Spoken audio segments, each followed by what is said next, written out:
ಕನ್ನಡ ರಾಜ್ಯೋತ್ಸವದ ಆರ್ಥಿಕ ಶುಭಾಶಯಗಳಿಂದ ಇವತ್ತೇನು ನಮ್ಮ ಈ ಯಾವುದನ್ನ ಏರಿಯದು ಎಮ್ ಎಸ್ ರಾಮ ನಗರದಲ್ಲಿ ಇವತ್ತು ನಮ್ಮ ರಾಜು ಅವರು ತುಂಬ ಅದ್ಭುತವಾಗಿ ಮಾಡಿದ್ದಾರೆ. ಡಾಕ್ಟರ್ ರಾಜಣ್ಣ ಅಂದರೆ ದೊಡ್ಡಮನೆ ಕುಟುಂಬ, ದೊಡ್ಡಮನೆ ಕುಟುಂಬ ಅಂದರೆ ದೊಡ್ಡಮನೆ ಅಧಿಪತಿ ನಮ್ಮ ಸಾರಾಗೋವಿಂದಣ್ಣ ಅವ್ರು ಬಂದರೆ ಕನ್ನಡದ ಅಧಿಪತಿ.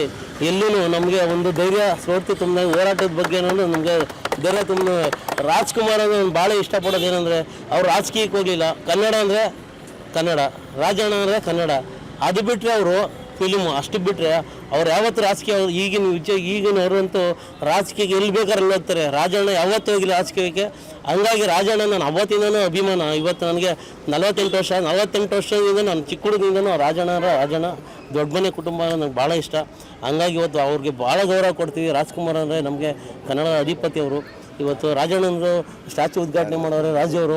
ಅವ್ರಿಗೆಲ್ಲ ಮತ್ತು ಮಹಿಳೆಯರಿಗೆ ಎಲ್ಲರಿಗೂ ಭಾಳ ಒಳ್ಳೆಯದಾಗಲಿ, ಇಲ್ಲಿ ಏರಿಯಾಗೂ ಒಳ್ಳೆಯದಾಗಲಿ ಅಂತ 69ನೇ ಕನ್ನಡ ರಾಜ್ಯೋತ್ಸವ ಹೇಳ್ತಾ ನಮ್ಮ ಮಾತು ಮುಗಿಸ್ತೀನಿ. ಜೈ ಹಿಂದ್, ಜೈ ಕರ್ನಾಟಕ. ಸ್ವಾದಿಷ್ಟತೆಯ ಸ್ವಾದ, ತಾಜಾತನದ ಆಹ್ಲಾದ, ಉತ್ತಮ ಆರೋಗ್ಯ ಮತ್ತು ಹೆಚ್ಚಿನ ರೋಗ ನಿರೋಧಕ ಶಕ್ತಿಯ ವೃದ್ಧಿಗೆ ಈಗ ನಿಮಗೆ ಸಿಗುತ್ತಿದೆ ಉತ್ತಮ ಗುಣಮಟ್ಟದ ಪೌಷ್ಟಿಕಾಂಶ.